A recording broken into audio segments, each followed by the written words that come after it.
राध्या प्रथम को जेल से रिहा कराने के लिए पहुंचे डायरेक्टर के पास, जो कि राध्या ने एक वीडियो बनाई है। उसमें डायरेक्टर साफ दिखता है कि राध्या के साथ में बदतमीजी करता हुआ। जब राध्या वीडियो को लेकर आती है तभी लेती है रजनी का साथ। रजनी को लेकर के पुलिस स्टेशन आता है। फिर यहाँ पर रजनी दिखाती है डायरेक्टर का वीडियो। राध्या बोलती है, इंस्पेक्टर साहब, मैं आपसे पहले ही बोली थी हमारे प्रथम जी बेकसूर है, उनके ऊपर झूठा आरोप लगाया गया था, लेकिन आपने हमारी बातों पर विश्वास नहीं किया। अब आपके सामने सबूत है, जो कि इसमें साफ दिखाई दे रहा है कैसे डायरेक्टर ने हमारे साथ में बदतमीजी कर रहा हुआ है। और आप डायरेक्टर को गिरफ्तार करके लाइए, हमारे प्रथम जी को जेल से रिहा कीजिए। इंस्पेक्टर भी ये डायरेक्टर का वीडियो दिखाने के बाद हैरान हो जाता है। इंस्पेक्टर सोचने लगता है, सचमुच इस लड़की ने पहले से ही बोल रही थी, हमें इसे जेल से रिहा करना चाहिए और असली मुजरिम को अब सलाखों के पीछे करना चाहिए, नहीं तो हमारे डिपार्टमेंट का बहुत ही ज़्यादा बदनामी होगी। प्रथम जब बाहर आता है तुरंत रो के गले लग लेता है। राध्या भी खुश होकर के प्रथम के गले लग जाती है। राध्या बोलती है, प्रथम जी, मैं आपसे बोली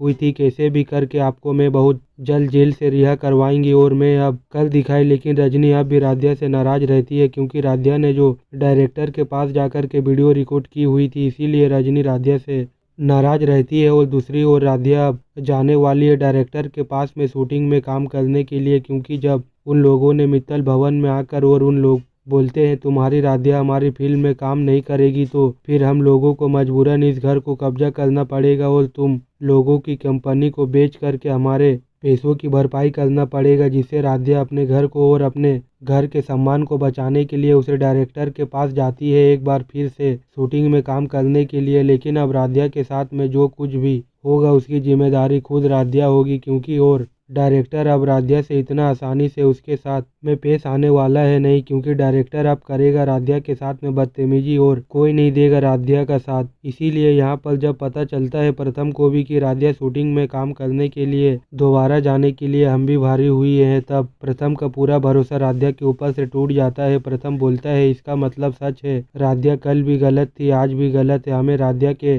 लफड़े में पड़ना ही नहीं चाहिए था, उसका जो मन वह करे। लेकिन बाद में प्रथम को यकीन हो जाता है कि राध्या जो कुछ भी करी हुई थी वह अपने परिवार को और घर को बचाने के लिए यह सब कुछ की थी। तब प्रथम को राध्या के ऊपर पूरा भरोसा होता है बाद में कि राध्या जैसी लड़की हमें इस दुनिया में खोजने पर भी नहीं मिलेगी। और दूसरी ओर देखने के लिए मिलता है जब रजनी राध्या प्रथम को जेल से रिहा करवा कर मित्तल भवन लेकर आती है, तब दादी बहुत खुश होती है। प्रथम को देख करके दादी बोलती है, प्रथम तू आ गया, चलो यह तो भगवान का लाख लाख शुक्र है जो कि तुम वापस आ गए जेल से रिहा होकर और तेरे राध्या भी हमेशा के लिए चली गई। तभी प्रथम बोलता है, दादी आप क्या बोल रही हो, राध्या कहाँ चली गई। तभी दादी बोलती है, प्रथम जिस दिन तेरी गिरफ्तारी हुई थी उसी दिन हम लोगों ने राध्या को इस घर से निकाल दिया था, क्योंकि उसके वजह से जब मेरा पोता प्रथम जेल चला गया तो फिर वह रख के क्या करूंगी। तभी प्रथम बोलता है, नहीं दादी आप गलत सोच रही हो, और नहीं राध्या, मैं अगर आज आपके सामने खड़ा हूँ तो सिर्फ